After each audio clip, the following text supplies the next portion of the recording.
There are phases in life when you feel like you're climbing a mountain covered in fog. No one beside you, no one cheering, no one watching. You keep walking, keep trying, keep honoring your promise to yourself. Yet the world outside seems hauntingly silent. No one says, "I'm proud of you." No one sees the silent battles you've fought, and sometimes you ask yourself, is it worth it when no one witnesses it? But it's precisely in that solitude where another kind of strength begins to form, a strength that doesn't need praise or validation. Carl Jung once said that every rebirth begins with dissolution. When there's no one left to lean on, it's not the end. It's a sign that your soul is preparing to enter a new stage, where you become your own source of power. In today's video, we will walk through that journey, the 7 steps to rise, even when no one is by your side. It's in the moment you stop waiting for someone to lift you up that you discover a profound truth. Everything you've ever sought in the outer world, strength, love, peace, has always been within you, waiting to be awakened. And when that happens, you don't just rise, you begin to walk with your own light.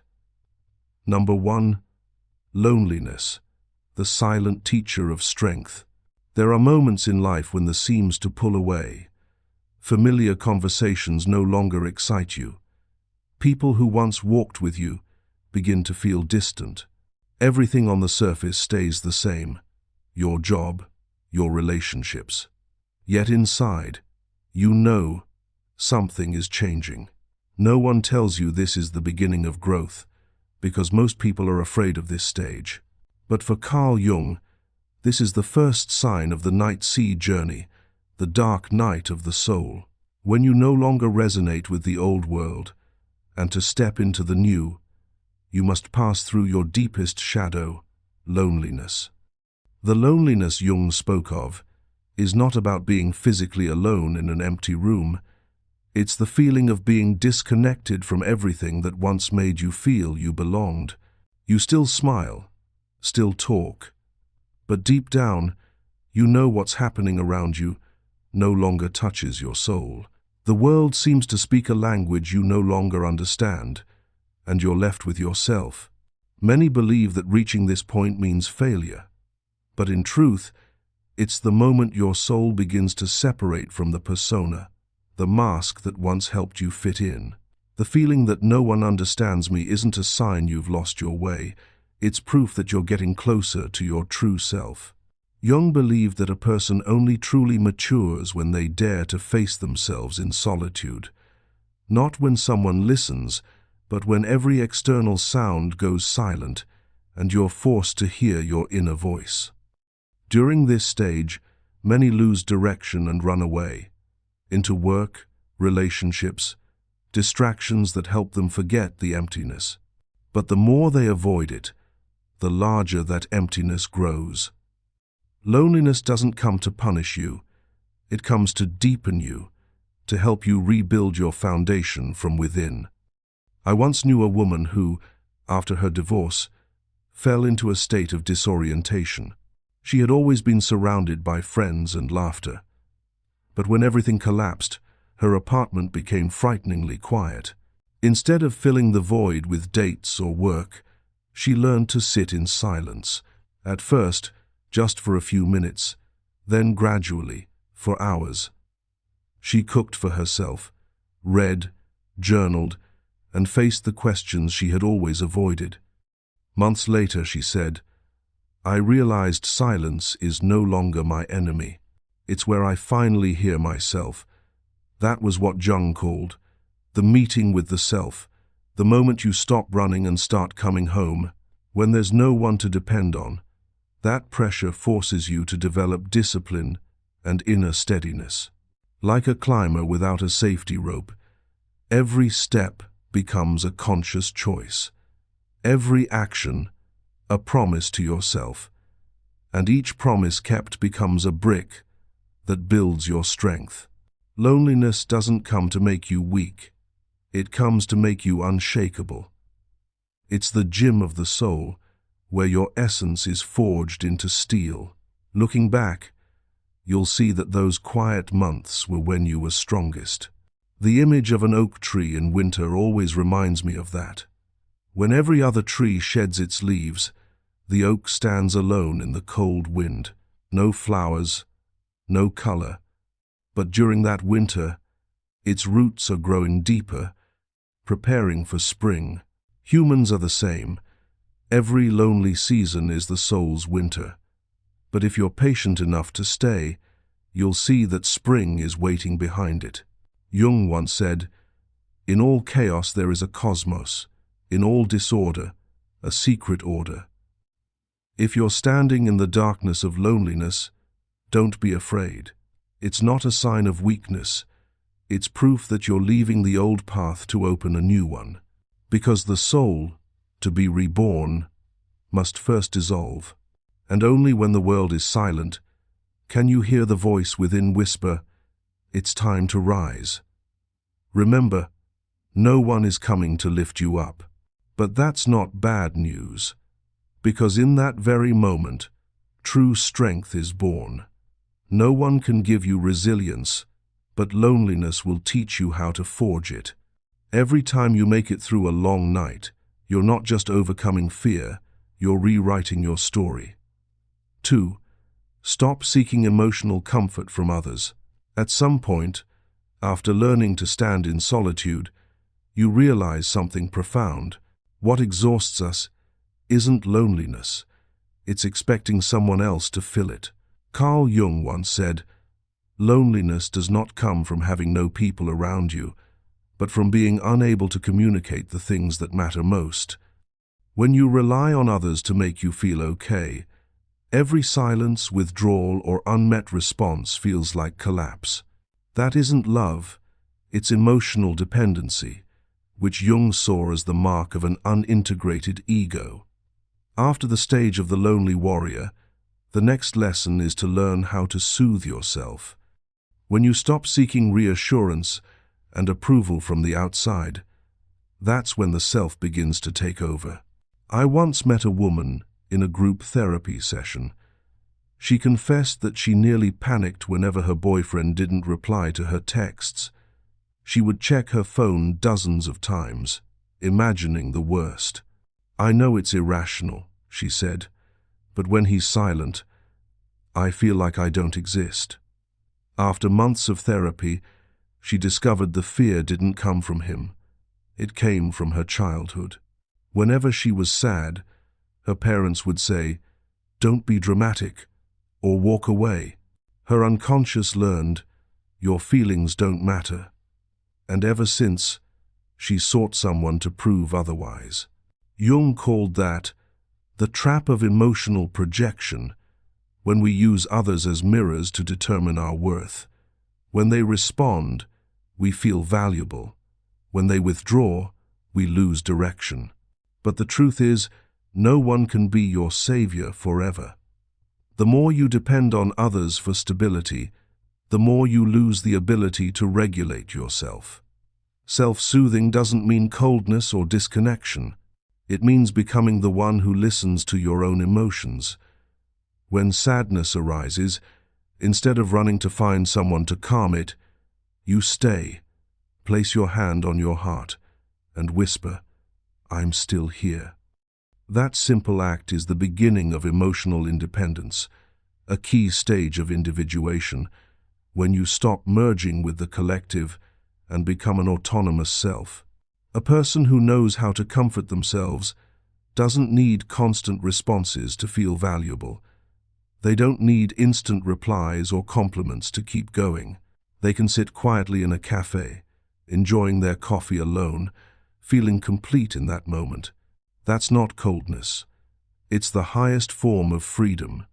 Freedom from the need to be validated. Jung said that all forms of dependence are the shadow of love. We call it attachment, but it's really fear of abandonment. The immature ego craves someone to confirm its worthiness. But when you look deeply into that fear, you realize it's not emptiness. It's an invitation. An invitation to become the parent you once needed, but never had. And then you understand. What you thought you needed someone else to help you survive, you've had the power to do all along. In modern psychology, this is called emotional independence. It's not rejecting love or connection. It's refusing to hand over control of your emotions to anyone else. You still love, still connect, but you don't lose yourself when relationships change. When someone leaves, you grieve, but you don't collapse. When someone goes silent, you listen, but you don't lose your worth. Someone with emotional independence doesn't need a rescuer. They can lift themselves up, wipe their own tears, and keep walking. And only from that place can they love truly, not out of need, but out of choice. Perhaps that's what Jung meant when he said, "The privilege of a lifetime is to become who you truly are." Because when you stop seeking comfort from others, you start seeing your own power, a power that doesn't depend, doesn't borrow, and can't be taken away. From the moment you stop waiting for someone else to make you happy, you begin to grow up. And if you're in that stage, no one understands, no one comforts, no one lifts you up. Remember, it's okay. No one coming doesn't mean you're alone. It only means it's time to stand on your own 2 feet. Whisper quietly to yourself, "I don't need anyone to save me. I just need to not abandon myself." That's the second step and the turning point to rising, even when no one is there. And if you're in that stage now, learning to stand alone, with no one understanding or comforting you, see it as a sign that your soul is maturing. Let me know you're still here by leaving one word in the comments. Still, as a signal that even when no one stands beside you, you still choose to stand with yourself. Number 3. Stop complaining. The language of the victim ego. After you've learned to stand strong in solitude and soothe yourself, another subtle but demanding challenge arises. Stop complaining. Complaining is how the ego keeps you anchored in your comfort zone, the place where you get to see yourself as the victim. It convinces you that you have a reason not to change. But the irony is this: every time you complain, you reinforce the belief that you are powerless, unconsciously sending the message, "I have no strength." Carl Jung called this the shadow of self-pity. When you're trapped in that darkness, you stop acting and start repeating the same question, "Why me?" As if the universe is unfair, as if the world owes you an explanation. But the real question isn't, "Why me?" It's, "What can I do with this?" The moment you change that question, the energy trapped in complaint begins to move again. Jung once said, "Until you make the unconscious conscious, it will direct your life, and you will call it fate." Every time you complain, your unconscious is running the show, turning you into a victim of circumstance. But when you look beneath the emotion that fuels your complaint, you step out of the shadow and become the one steering consciousness again. Complaining is a clever habit of the mind. It makes you feel like you're doing something, but in reality, you're staying still. Each complaint is a form of delayed action. When you're busy blaming circumstances, you lose the energy to transform them. Others may hurt you, but only you can decide whether that hurt becomes a chain or a lesson. Think of a stone at the bottom of a river. The current is strong, it grinds, it crashes, it carries the stone away.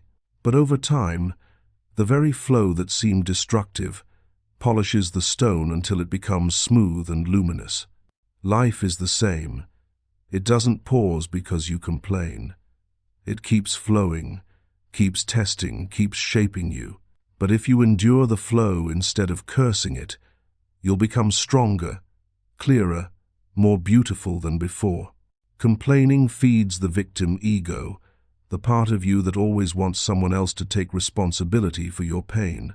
That ego loves to feel pitied, because as long as you're a victim, you're exempt from responsibility. But that's also the surest way to stay stuck.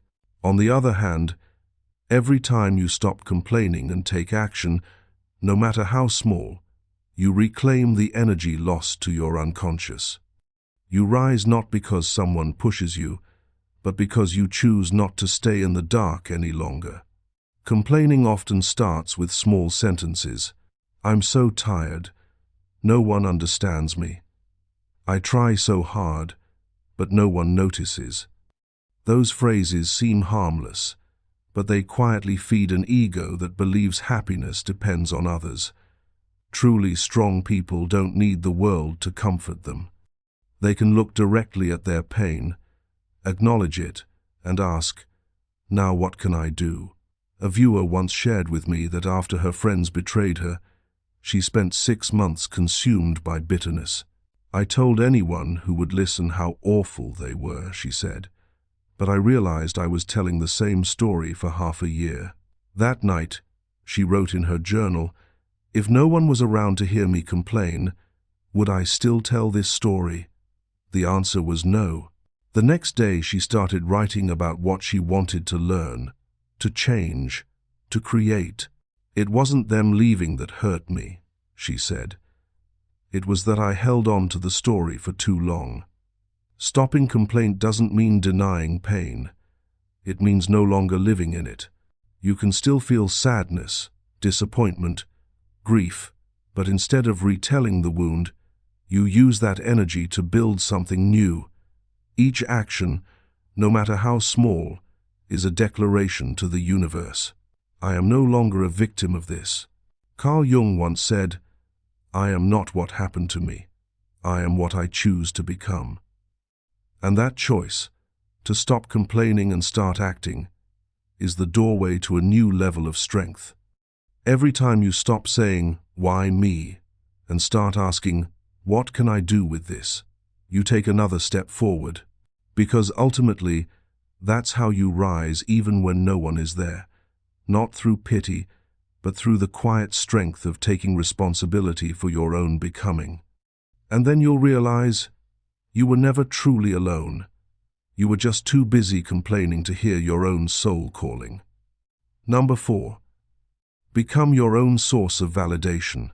After you've stopped complaining and begun to act, a deeper test appears, the silence of being unseen. You stand up, you work hard, you give your best, yet no one praises you, no one acknowledges you, no one seems to notice. This is the point where most people give up, not because they fear hardship, but because they fear invisibility. But it's precisely at this moment of no recognition that the universe tests whether you can keep going without the spotlight. Carl Jung once said, "The most terrifying thing is to accept oneself completely, because when you truly validate yourself, you no longer hide behind others' opinions. You don't need compliments, you don't need proof, you don't need witnesses to your worth, because you've become your own witness." I'm reminded of Cassandra in Greek mythology, the woman gifted by Apollo with the power of prophecy, but cursed so that no one would believe her. She saw the truth, saw disasters before they came, but everyone turned away, calling her mad. Yet even in isolation, Cassandra did not go silent. She kept speaking, stayed loyal to what she saw, even when no one listened.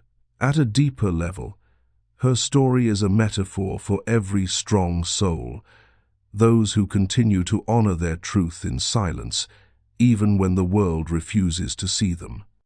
Sometimes, being believed isn't as important as staying true to yourself. Likewise, in modern life, many give their all only to be met with silence. I once spoke with a woman who, after years of dedication, was often the last one in her office at night. Yet when awards came, her boss praised someone else. "I felt invisible," she said. One day, she decided to stop working to be seen and start working to see herself.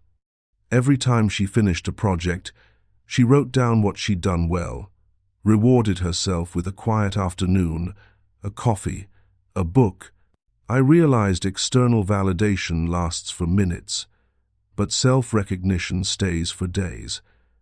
That's the shift from the dependent ego to the self, the mature center of consciousness in Jungian psychology. Those who live from the self act, not for praise, but because it's an expression of who they are. They don't need an audience to know their worth. Because their value doesn't come from applause, it comes from the frequency of inner truth. External validation, in the end, is just a reflection. Those who haven't seen their own light will always chase it in others' eyes. But those who've seen it within carry it wherever they go. They no longer need others to believe because their belief has become their foundation. Jung once said, "Knowing your own darkness is the best method for dealing with the darknesses of other people." When you dare to look inside, to see both your weakness and your strength, you no longer need the world to prove anything to you. You're no longer controlled by the fear of not enough, because now you are enough, simply because you know it. Self-validation isn't arrogance. It's the deepest form of self-respect. It's knowing you're still on your way, still imperfect, yet you hold yourself with both hands, light and shadow alike. Those who can validate themselves don't deny their flaws. They see them as proof of becoming. Mistakes don't reduce their worth. They make their path more real. Think of how steel is forged. Metal hardens only when exposed to fire. The same goes for the soul. Silence, neglect, and lack of recognition are the flames that strengthen your core. When no one else validates you, you're forced to look inward. And in that gaze, you discover something extraordinary. You're far stronger than you thought. And when you truly embrace that, something miraculous happens. You begin to glow from within. Others may not say a word, but they feel your presence, steady, calm, grounded. Not because you try to shine, but because you no longer need to prove. Remember, every applause fades, every gaze eventually turns away. But your own gaze, if it's warm and honest, becomes a flame that never dies. And that is the secret of those who rise even when no one stands beside them. If you feel the power of self-validation, of no longer seeking the world's eyes but seeing yourself clearly, hit like on this video. That will be your signal to the universe. I'm ready to be my own source of light. Number 5. Rise quickly. Turn failure into fire. Have you ever wondered why, even after becoming stronger and calmer, life still makes you fall, especially when no one is there to lift you up? Failure, in its truest sense, isn't about loss or defeat. It's that moment when you stumble right on the path you believed in most. The times you thought you'd conquered your ego, only for one small event or word to shake you again. You feel weak, ashamed, and in that loneliness, you're tempted to go back, to be the pleasing version others once loved, just to be accepted again. But as Jung taught, those falls don't come to destroy you. They come to reveal the parts of you that remain unhealed, the ones still waiting to be integrated and loved. Every time you fall, the shadow reappears. It's not punishment, it's illumination. It shines light on your hidden arrogance, your fear of criticism, your hunger for approval. And the moment you rise again, without applause or support, your self expands. In a letter to Freud, Jung wrote, "Mistakes are, after all, the foundations of truth. Failure doesn't weaken you, it makes you real, because only when no one catches you do you learn how to walk with your own strength." I once knew a woman who ran a small business. After years of effort, she was betrayed by her co-founder and lost nearly everything. For months, she lived in guilt and fear. But one day, her therapist asked, "If this isn't an ending but a lesson, what is it teaching you?" She went silent, then said, "Maybe I never truly listened to my intuition." From then on, she began journaling daily, not to complain, but to write what she was learning from the pain. A year later, she reopened her company, smaller but steadier. "I'm no longer afraid to fall," she said, "because every fall makes me more honest with myself. That's how failure becomes fire. You can't grow in safety, because safety lulls the unconscious to sleep. But when you hit bottom, every layer of pretense burns away, and your soul stands bare." From a neuroscience perspective, when you fail, the brain activates the anterior cingulate cortex, the area that processes the gap between expectation and reality. If you respond with fear or self-blame, your body releases cortisol, the stress hormone that freezes you. But when you take action, even a small step, your prefrontal cortex activates, releasing dopamine, the chemical of progress and hope. In other words, regret paralyzes you, but action heals you. Think of the phoenix, the mythical bird that regenerates by burning itself. Whenever it grows old, it dives into flames to shed its ashes, then rises again, brighter and freer. Humans are the same. If you dare to rise from your own ashes, you'll see that what burned away wasn't you. It was just the shell that had finished its purpose. Jung once said, "There is no coming to consciousness without pain." When we face failure without judgment, wounds cease to be enemies and become teachers. In pain, awareness is born, and only when we touch our wounds can we truly touch our humanity.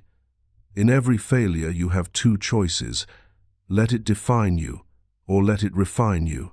When you say "I'm a failure," you imprison yourself in the past. But when you say "I'm learning something," you open a door to the future. Rock bottom is never the end. It's the ground you push off from. Strong souls aren't born from comfort. They're forged in collapse. Just as metal becomes a sword only after enduring heat, humans find their true strength when they face failure and refuse to retreat. Remember, falling doesn't make you weak. Staying down does. When you shake off the ashes, face your mistake, and take one more step, even a small one, you're rewriting your story. One day you'll see that every failure had a sacred purpose. It didn't come to break you. It came to reveal the truer, brighter, steadier version of you. So don't wait for someone to lift you up. Rise, quickly, firmly, with a heart still warm. That moment, you don't just overcome failure, you become the flame that nothing can extinguish. 6. Act without relying on inspiration, will over emotion. After learning to rise from your falls, a deeper lesson awaits: to act even when you don't feel ready, because if solitude forged your strength, discipline will make you shine. Jung wrote that will is the energy capable of reorganizing the entire psyche. It's not just the force to do, but the power to transcend fleeting emotion in service of lasting meaning. When you act only from inspiration, your ego still rules the part of you that always seeks comfort. But when you act beyond feeling, you no longer need motivation because you've submitted to a higher order, the order of the self, where action flows from purpose, not mood. Inspiration is a gift, but discipline is the foundation. There will be days when you feel no motivation, no hope, no sense of meaning. But if on those days you still sit down, still continue, even one small step, you're training your greatest power, will over emotion. Jung said that most people lose their life force waiting for inspiration instead of cultivating will. If you only act when you feel excited, your life will be full of beginnings, but empty of mastery. Because inspiration is wind, it comes and goes, but will is direction. It keeps the ship moving, even when the wind dies. I'm reminded of psychologist Angela Duckworth, who developed the concept of grit, the endurance of passion and perseverance. As a child, she wasn't the smartest student, but instead of believing she wasn't enough, she chose to believe she could persist longer. Years of study led her to discover that extraordinary achievers aren't the most talented, but those who act when enthusiasm fades, especially when no one is cheering. Jung once said, "Freedom of will is the ability to do gladly that which I must do. Freedom isn't doing what you like, it's gladly doing what's necessary." When you rise above your emotions, you stop being their victim and become their guide. A friend of mine, a single mother working 2 jobs, once told me she woke up at 5 a.m. every day, cooking, working, surviving. There came a time when she was utterly drained. "I've lost all passion," she said. But one day when her son asked, "Mum, what happened to your dream?" something in her shifted. That night, she decided to start again, not for inspiration, but for responsibility to herself. She began small, waking 15 minutes earlier to read, writing 3 daily goals, saving every spare dollar for her dream bakery. Some days, she was exhausted, but she kept going. "I stopped waiting for motivation," she said. "I just needed will. Because my son needs to see his mother not give up." A year later, she opened a small bakery. No one helped, no one encouraged, but she kept walking. She learned that willpower isn't a feeling, it's a decision to continue, even when your heart feels heavy.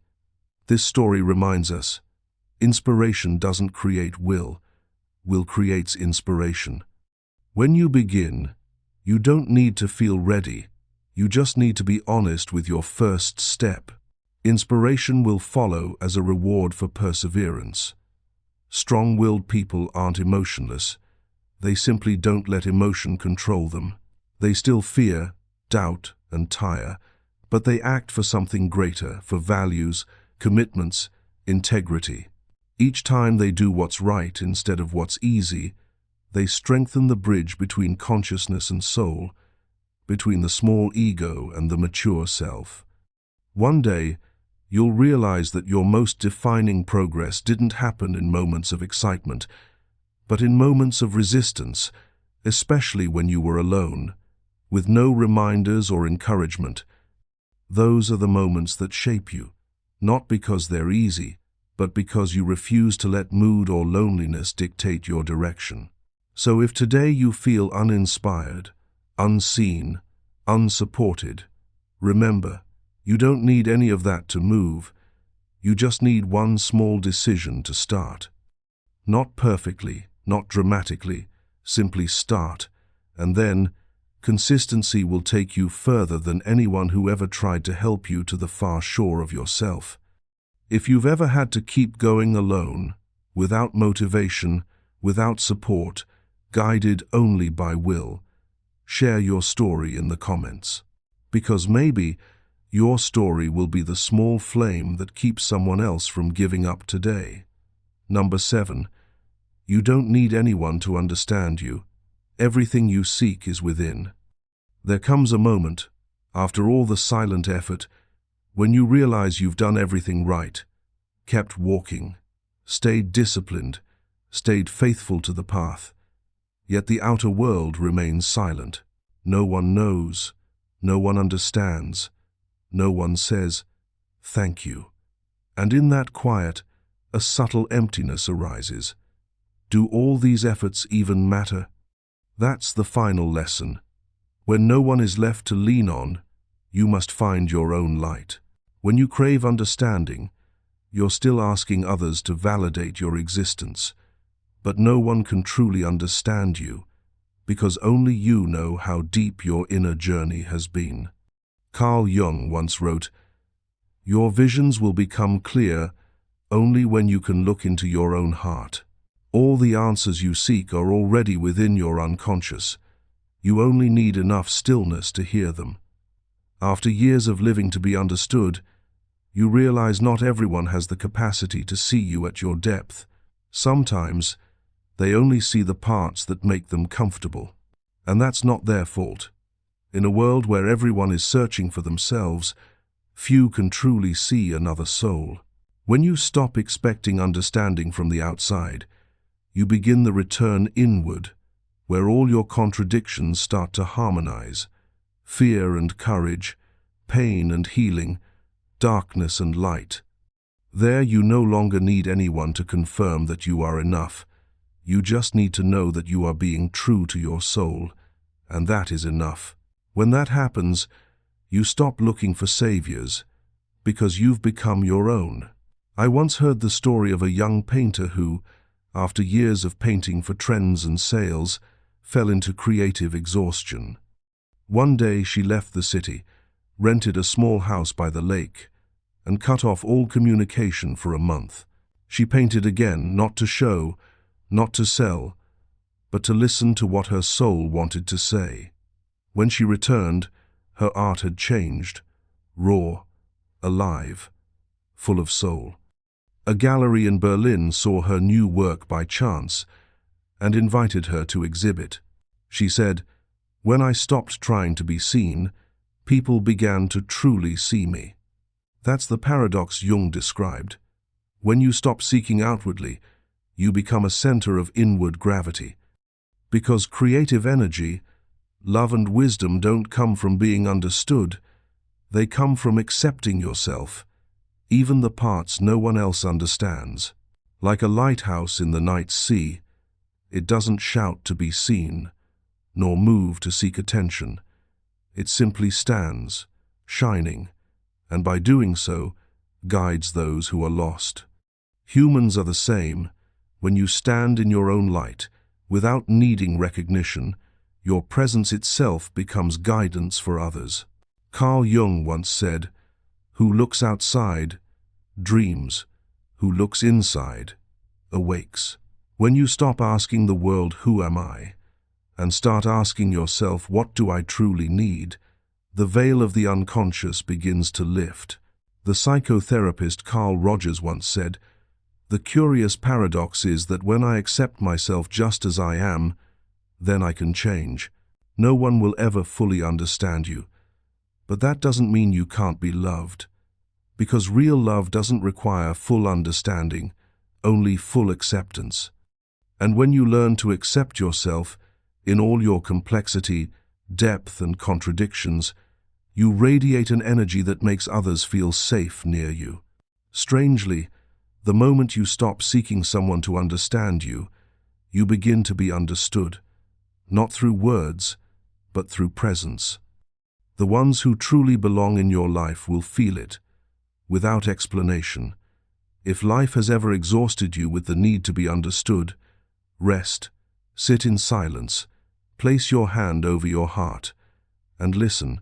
That voice inside, faint but steady, knows the way. It knows where to go, what to release, and how to begin again. And then you'll realize, no one needs to complete you, because you were never incomplete.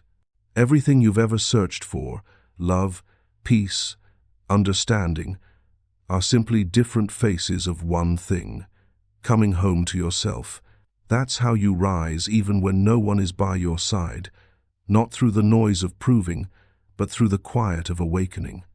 A person who can rise when no one is there isn't someone who feels no pain, but someone who turns loneliness into a teacher, silence into fuel, and every fall into a foundation of strength.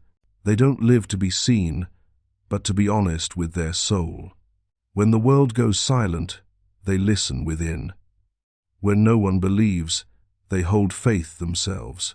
And from that place that once felt empty, another kind of power is born, a power that needs no proof.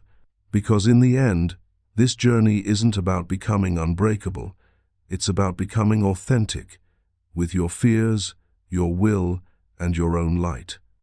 When you stop waiting to be saved, you'll realize you were never weak. You just hadn't yet seen how strong you really are. If this video has awakened something in your heart, share it, because maybe someone out there needs this reminder too, that they are strong enough to stand up and keep believing in themselves. And don't forget to subscribe, because this journey has just begun. The journey of becoming yourself, steady, clear, and free, even when no one stands beside you.